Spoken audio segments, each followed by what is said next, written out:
नूतन न्याय संहिता प्रदर्शनी सह लोकार्पित है 3275 कोटी टंकार प्रकल्प। 24 पुलिस स्टेशन भितर महावीर थाना लोकार्पित। केंद्र गृह समवाय मंत्री श्री अमित शाह करकमल नूतन न्याय संहिता प्रदर्शनी सह लोकार्पित है 3275 कोटी टंकार प्रकल्प। 24 पुलिस स्टेशन भितर ढेंकानाल बहुप्रतीक्षित महावीर थाना लोकार्पित हो जाइछि। या द्वारा आखपाख अंचल प्राय 10 कोटी पंचायत लोक उपकृत हो पारिबे।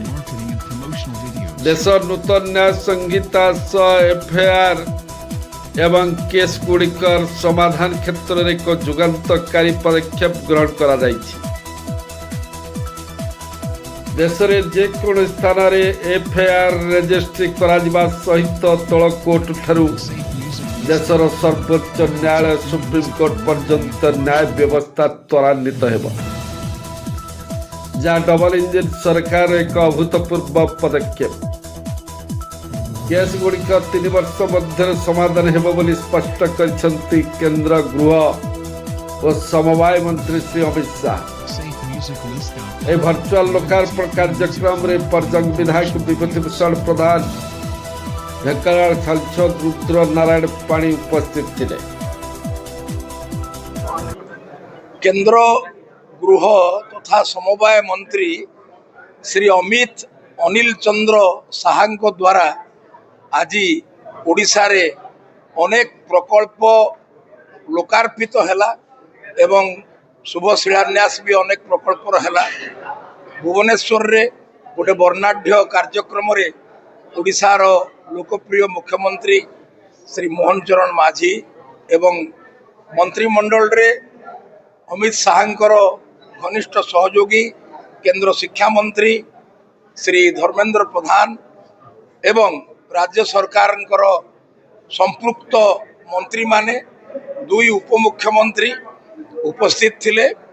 सेही क्रम रे आमर ढेंकानाल जिल्लार महावीर थानार लोकार्पण होबार कार्यक्रम आज सफलतार सहित संपन्न है। ए स्थान रे मानवर विधायक जे कि केवल विधायक नुहंती ओडिशा विधानसभार गोटे स्टैंडिंग कमिटीर मध्य चेयरमैन अछंती तांकर उपस्थिति रे एवं आमर समस्त स्थानीय नेता मानक उपस्थिति रे ये थाना रो भवन आज लोकार्पित है।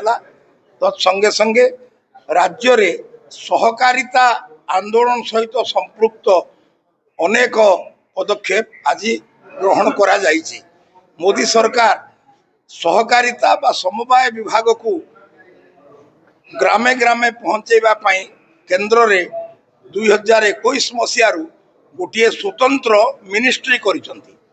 समवाय विभाग अतीत रे केंद्र स्तर रे मंत्रणालय नथिला एवं केवल मंत्रालय करिनाहंती सशक्त प्रभावशाली नेता अमित शाह को मध्य से दायित्व देइचंती।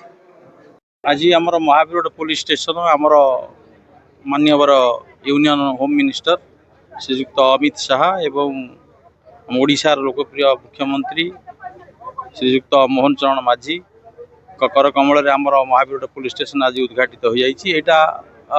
गोटे वर्णाढ़ परिवेश आज लोकल बहुत लोक आउ लोकल रिप्रेजेंटेटिव आमर एमपी एमएल परजंग इमान उपस्थित थे आ लोकल आमर एडमिनिस्ट्रेटिव ऑफिसर जो माने से उपस्थित थे।